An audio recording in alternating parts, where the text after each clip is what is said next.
আয়তক্ষেত্র আঁকছি। আয়তক্ষেত্রের একটা বড় বাহু থাকে, তার নাম হচ্ছে দৈর্ঘ্য, একটা ছোট বাহু যেটার নাম হচ্ছে প্রস্থ। তাহলে এইদিকে দৈর্ঘ্য থাকলে এদিকেও দৈর্ঘ্য আছে,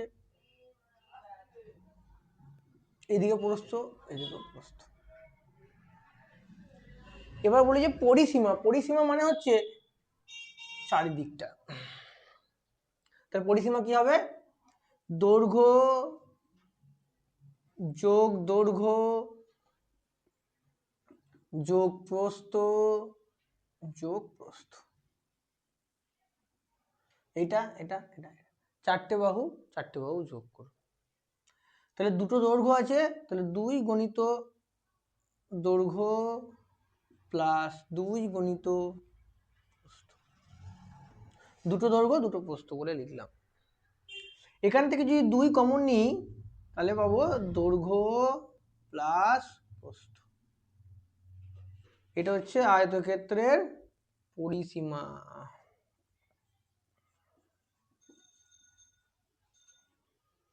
হয়েছে? এবার ধরো এখানে লোক বসতে পারছে, একটা দুটো তিনটে চারটে, এইদিকে ধরো এরকম করে 3টে লোক বসতে পারছে। তাহলে মোট কটা লোক বসতে পারলো? 1 2 3 4, এদিকে এদিকে 3টে করে, তাহলে 4 3 12টা লোক বসতে পারবে। 4 3 12টা লোক। তাহলে যতটা জায়গা আছে সেটা হচ্ছে তার ক্ষেত্রফল। তাহলে ক্ষেত্রফল কি এর?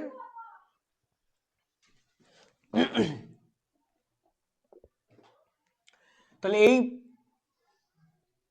আয়তক্ষেত্রটার ক্ষেত্রফল হচ্ছে দৈর্ঘ্য গুণ প্রস্থ।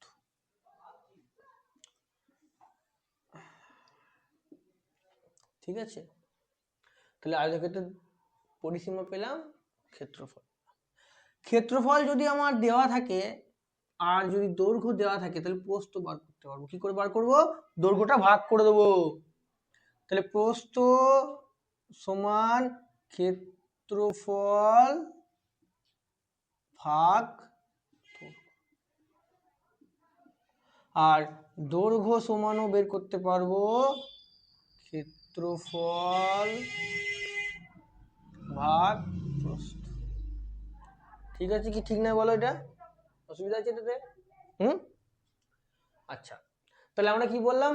যদি পরিসীমা হয় 4টে বাহু যোগফল আর ক্ষেত্রফল হয় দুটো বাহু গুণফল, দৈর্ঘ্য ইন্টু প্রস্থ। ঠিক আছে? ক্ষেত্রফল কথার অর্থ হচ্ছে জায়গা, কতটা জায়গা আছে। যেমন ধরো এই বরাবর আমি 5টা লোক বসাচ্ছি, এই বরাবর 5টা, প্রস্থ বরাবর 5টা, এই বরাবর 6টা লোক বসাচ্ছি। তাহলে 6টা, তার মানে মোট কটা লোক বসতে পারবে? মোট কটা লোক বসার জায়গা আছে? এইভাবে 5টা 5টা করে 6টা লাইনে বসবে, তাহলে 5 6 30টা লোক বসতে পারবে। ওটা হচ্ছে জায়গা। বুঝলা কি বললাম? তাহলে এখানে 30টা লোক বসার জায়গা আছে এরকম।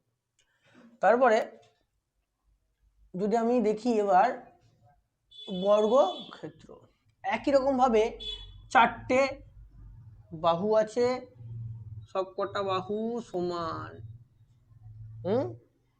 তাহলে আমি যদি যোগ করি 4টে বাহু, তা যা বারবার যোগ না করে আমরা গুণ করে দিতে পারি। তাহলে 4 গুণ বাহু হচ্ছে বর্গক্ষেত্রটার পরিসীমা। হয়েছে না হয়নি বলো এটা? তাহলে এটা পেলাম পরিসীমা, 4টে যোগ করে পাবো। ঠিক আছে? এবার ধরো তোমাকে বলে দিয়েছে পরিসীমা, তাহলে একটা বাহু বেরিয়ে যাবে। তাহলে বাহু সমান পরিসীমা ভাগ 4। ঠিক আছে এটা? ধরো এইদিকে 3টে লোক বসেছে, এদিকে 3টে লোক বসেছে, তাহলে মোট কটা লোক বসতে পারলো? 9টা লোক। তাহলে সেটাই হচ্ছে ক্ষেত্রফল। তাহলে ক্ষেত্রফল কি? একই যেহেতু বাহু, তাহলে আমরা ওখানে যেমন পাচ্ছিলাম দৈর্ঘ্য গুণ প্রস্থ, এখানে এদিকেও দৈর্ঘ্য এদিকেও দৈর্ঘ্য, তাহলে বাহু ইন্টু বাহু, তাহলে বাহু স্কয়ার। ক্ষেত্রফল হচ্ছে বাহু স্কোয়ার। হয়েছে? এবার ধরো ক্ষেত্রফল বলে দিয়েছে, বাহু বের করতে হবে, তাহলে বাহু সমান রুট ক্ষেত্রফল। ঠিক আছে? হ্যাঁ, এইটা গেল বর্গক্ষেত্রের ব্যাপার। বলছে যে একটা আয়তক্ষেত্রকার পার্ক আছে, তার বাইরে